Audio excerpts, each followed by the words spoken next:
Bonjour à tous, c'est Richard Vatiniel alias Gromy pour Illustration Motivation.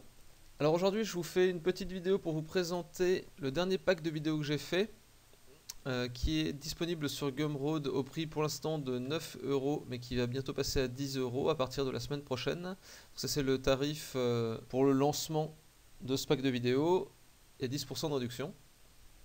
Et donc c'est un pack de vidéos qui concerne les bases de l'éclairage.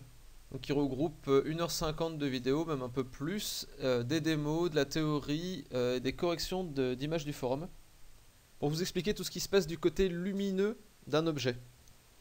Donc tout ce qui va être le modelé, trouver l'endroit qui sépare l'ombre et la lumière qui s'appelle le notant, les valeurs locales, et donc deux démos qui ont conduit à ces images-ci. Donc ça c'est la démo qui est relativement courte pour vous montrer la façon d'éclairer un même visage de deux façons différentes, et une démo un peu plus longue qui est celle-ci qui s'attarde un peu plus sur le modelé pour vous expliquer à quel point on peut en arriver avec la théorie dans ce pack de vidéos.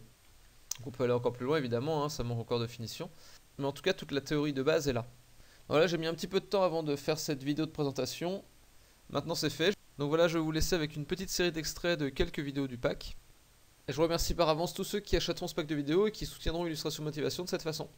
J'espère que ça vous apprendra beaucoup et que vos dessins gagneront en volume, en profondeur et en vie grâce à ce pack de vidéos.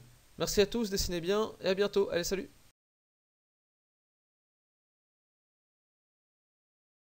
Comme ceci. Donc les faces ne vont pas recevoir la lumière de la même façon. Et en fait, ce qu'on appelle l'angle d'incidence, c'est l'angle qu'il y a entre le rayon lumineux et la surface de l'objet. Donc ici, ça arrive presque à 90 degrés. Par contre, ici, on voit que l'angle est bien plus petit. Et ici aussi. Et s'il y avait d'autres faces derrière, toutes ces faces-là ne seraient pas touchées du tout par la lumière. Donc toutes ces faces-là seraient dans l'ombre. On voit que là, le rayon lumineux passe et donc ne touche pas les faces qui sont ici et ici. Donc tout ça, c'est dans l'ombre. Et ensuite, ceux-là sont touchés, mais pas forcément de la même façon, puisque ici, l'angle est très aigu, et ici, un petit peu moins, et là, c'est quasiment 90 degrés. Et en fait, la surface qui va être la plus éclairée, c'est celle-ci. Car elle est touchée intégralement, enfin presque à 90 degrés, par la lumière. Donc c'est là qu'on va avoir la vraie couleur de l'objet. Et ensuite, plus l'angle va être aigu, on va dire, plus on va arriver à un angle proche de 0. Donc comme ici, là, à cet endroit précis au notant, c'est à 0. Et après, là, c'est à des angles qui sont inférieurs à 0. Voilà, donc plus on va avoir un angle qui va s'approcher de 0, plus l'objet va être sombre. Donc c'est comme ça qu'on va réussir à avoir cette boîte-ci. C'est que cette face-là va être un peu plus perpendiculaire à la source de lumière.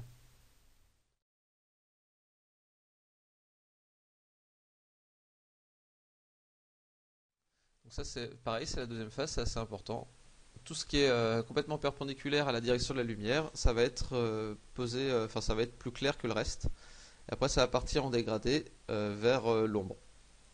Vous voyez particulièrement sur le dessus du crâne, ici là, il y a un dégradé qui s'effectue puisque là tout est encore touché par la lumière, bon par ici peut-être moins. Mais par contre ça s'est touché de moins en moins, donc du coup ça fait un dégradé jusqu'à arriver dans l'ombre. Et vous voyez que là j'ai aplati complètement l'ombre, au début j'avais fait des petites rides, des trucs comme ça. Mais là l'objectif c'est de vous montrer comment on peut faire avec une ombre plate. Ici c'est pas une ombre, c'est la valeur locale des cils pardon. Donc il y a les sourcils qui ont une certaine valeur locale et les cils qui vont avoir la même.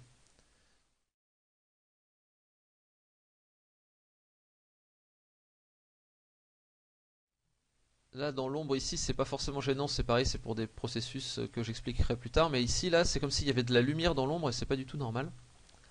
Donc on va prendre une des couleurs d'ombre, une des valeurs d'ombre on va dire. Là, et on va remplir toutes ces zones de manière uniforme. Ça c'est un point assez important. C'est vraiment primordial que les ombres aient toutes des valeurs à peu près similaires. Et on voit que c'est des ombres qui ont été rajoutées par la suite avec des calques de couleurs, enfin des calques gris j'imagine. Et que pour le coup les couleurs perdent un petit peu en force dans le processus. Donc ensuite là les creux ici sont vraiment trop sombres.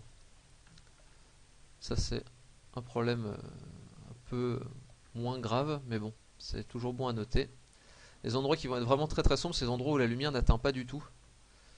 Et ici, j'imagine que la lumière peut quand même atteindre. Enfin, voilà, elle rebondit sur des formes, elle revient dessus.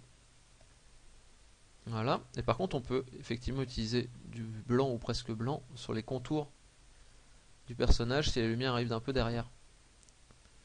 Mais pas plus que ça.